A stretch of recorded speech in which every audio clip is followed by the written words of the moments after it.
Zadatak broj 7, koji nažalost na kolokvijumu nisam stigao da uradim, je veoma lak.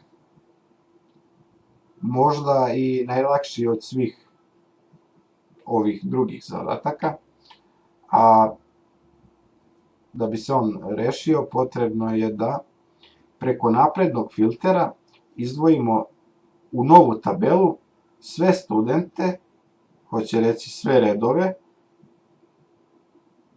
koji su položili ekonomiju ili ekonomiku sa ocenom 10 u prva 4 meseca 2009. godine ili prva 2 meseca 2010. godine. Na prvi izgled zvuči jako komplikovano, ali u stvari veoma je jednostavno. Da bismo filtrirali ovu tabelu preko naprednog filtera, potrebno je da izvučemo kriterijume po kojima ćemo je filtrirati. To radimo veoma jednostavno. Znači, potrebno nam je da izdvojimo sve studente koji su položili predmet ekonomiju. Kliknite na naslov kolone predmet, idite na copy i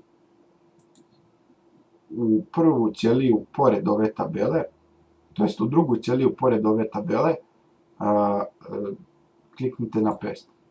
Znači, potrebno je samo da odvojite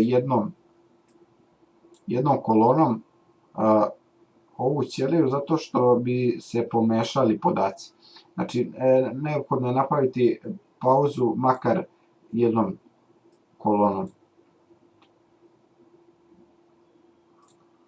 Kako ne bi kucao, prekopirat ću i ovaj predmet ekonomiku, pošto nam je on se traži, i da ne bi dva puta kucao, a potrebno nam je to, vidjet ćete zbog čega.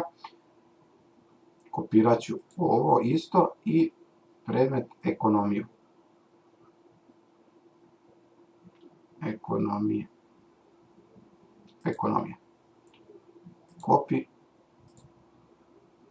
paste i na ovaj način takođe možete kopirati. Znači imamo dva puta ekonomiku i dva puta ekonomiju. Zatim, potrebno nam je da to bude, da ti predmeti budu položeni sa ocenom 10.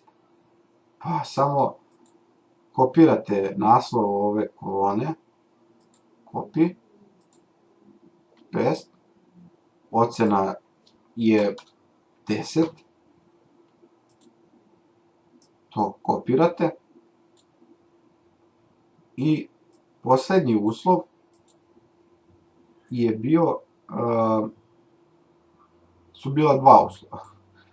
Poslednji uslov su bila dva uslova, da to bude prva 4 meseca 2009. godine i prva 2 meseca 2010. godine. Kopirat ćemo naslov kolone datum polaganja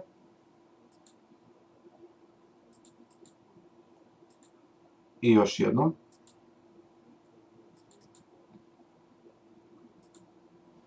I kao prvi kriterijum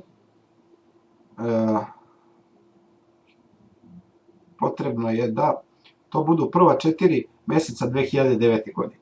Pa znači stavit ćemo veće od 1.1.2009. godine.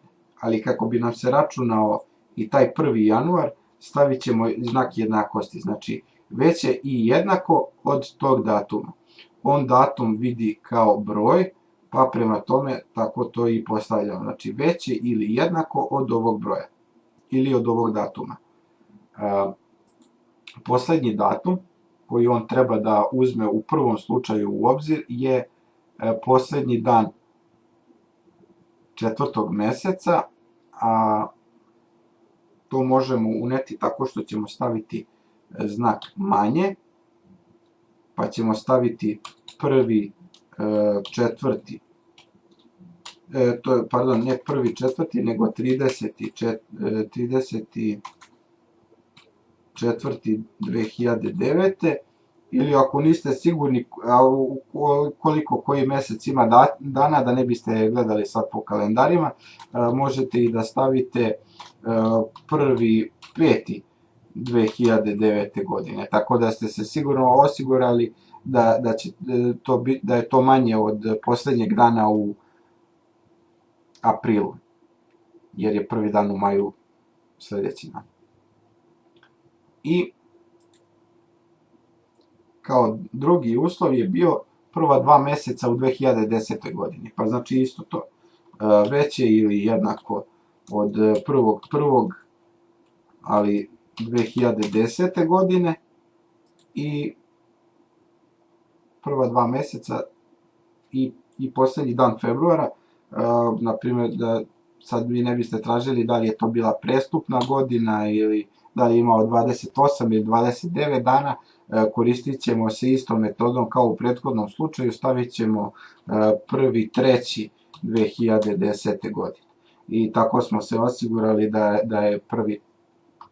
da se uzimaju u obzir samo prva 2 mjeseca u 2010. godini. To ćemo da selektujemo, sva 4 datuma, kopirat ćemo i prelepit ćemo na ovaj ovdje deo. I sada,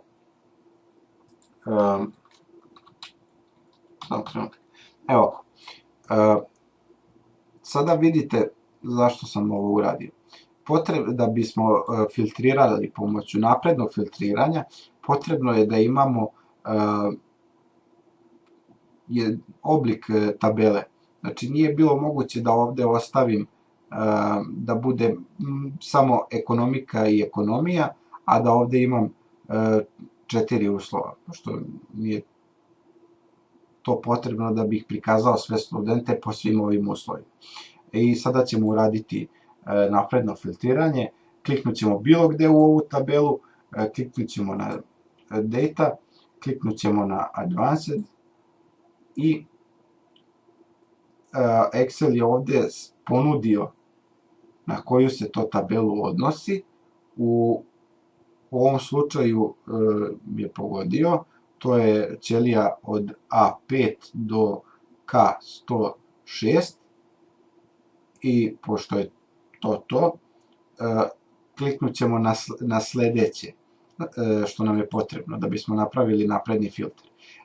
Sljedeće što nam je potrebno je kriterija range. Znači ono što smo pravili malo pre. Selektujte sve to i samo pređite, pošto želimo novu tabelu, kliknut ćemo na ovo copy to another location. I onda vam se otvara mogućnost da kliknete ovdje. Kad kliknete tu, sada možete da odaberete gdje ćete postaviti vašu novu tabelu. Mi ćemo je postaviti, recimo ovdje, odatle će da počne i kliknut ćemo na OK. Pošto je ovo zbijeno, ovako. Ovdje, pomoću ovih kriterijuma, dobili smo tabelu gdje nam se prikazuje koji su to studenti koji su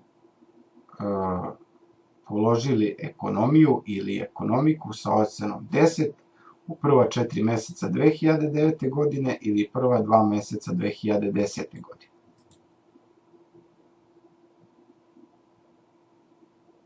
To su ti studenti. Pogledajte datume,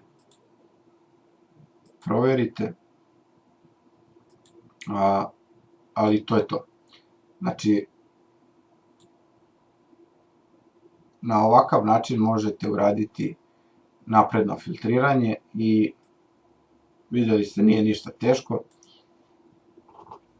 Potrebno je samo malo vežbe